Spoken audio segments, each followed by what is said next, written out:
Alright, what's going on everybody, this is Sam from Brother Mary Bet. In this video I'll be doing my lock of the night and top 2 parlay discussion for UFC fight 1995, Led vs DUmont. If you're seeing this on Patreon, thank you very much for your support. If you wish to support the channel, stick until the end, I'll show you how. So like I said, this is part of the lock of the night and top 2 parlay discussion. I don't have again here guys the lock of the night, just because I think it's a tricky card to bet, but I do have some bets here, what I think are the best bets, and that's where I'm gonna base my discussions, right? So if you're seeing this video from YouTube, you see it on a later date, after the card has finished, because I release it only after in respect to my patrons, alright? So I'm not gonna extend myself too much here, guys. If you wish to know why I'm betting these people, there's a link in the description with the breakdowns. So take a look into that, maybe before this video even. So the idea here, I put some fights combined here, so I think probably they're the best bets for this card, right? So I'm starting off with Julian Marquez and Manon Fiorot, which are both around minus 220 by the time I'm recording this video.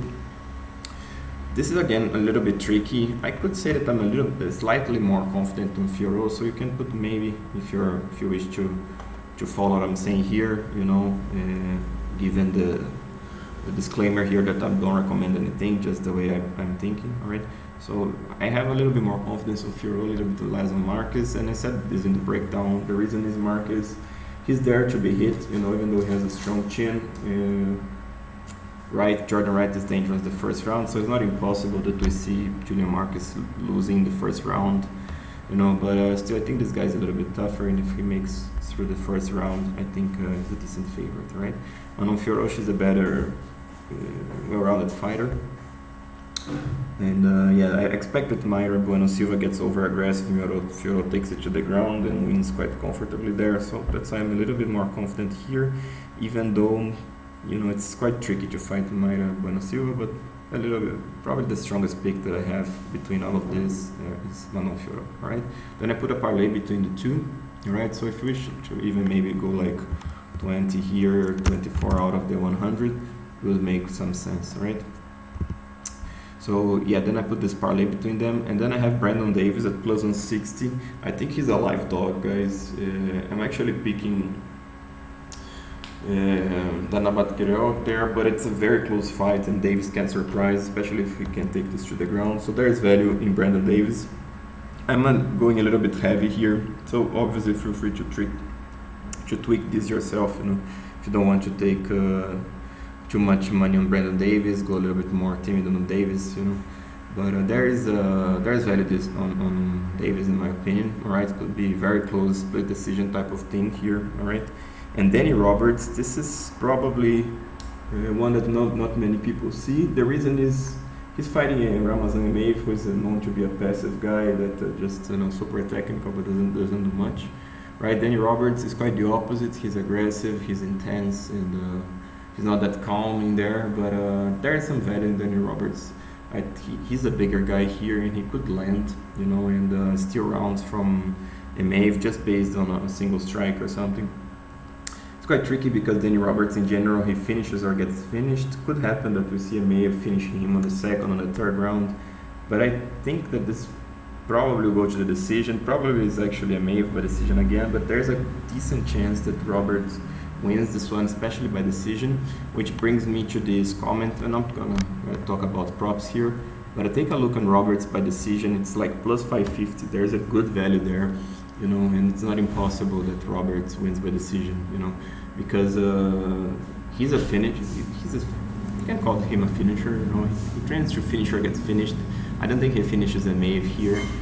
He can get finished, but I don't think so, because Emeev, like I told you guys, you know, a little bit passive, doesn't quite go with his full potential. So Roberts can win a split decision type of thing, you know, and plus 550, there's a massive value there, right? So if we calculate I didn't calculate the profits here, guys, but just let me pause real quick. So yeah, guys, I put here the idea now. So if everybody cash, which is not impossible, but not that likely, you would come you a massive profit of 114%, which is massive. If one of them miss, and here I'm assuming that Danny Roberts would miss, you would have still pretty good profit here, nearly 60%, which is very good, you know. But of course, I'm assuming that Brandon Davis wins here, and I'm going a little bit heavy on him, right? But if two of them misses, I'm assuming that both of them here miss, then we would have a small loss in 14, you know, which is not that bad.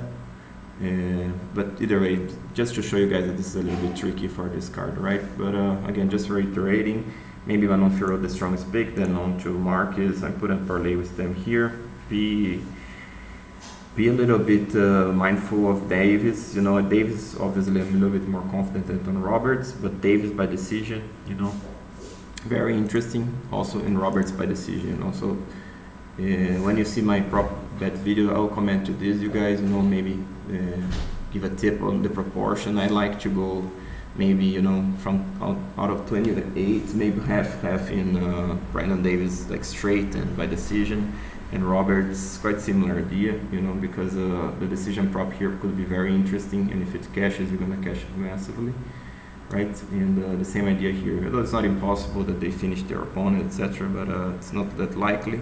So even going like 40% straight, 60% on the decision prop, since there's good value there, right? So that will do for this video, guys. Thank you for watching, and just to comment real quick about the Patreon, for $5 you guys have this type of videos here, lock of the night and top 2 parlay with the discussions, and for $10 is the early releases. I share the material of the slides that I present. You guys can take a look into that in my comments, and summarized breakdown. For 15 you guys have all the props line by line. I don't have yet the props for this card, but yet just to show you guys what is line by line. This is line by line, all the bets that I'm taking, which is part of the $50 tier, all right? And for 15 it would come the same format, but only with the props, and for 50 the ultimate package, access to everything, plus all the props line by line, all these bets line by line, so you guys can see that I combine future cards and whatnot, all right?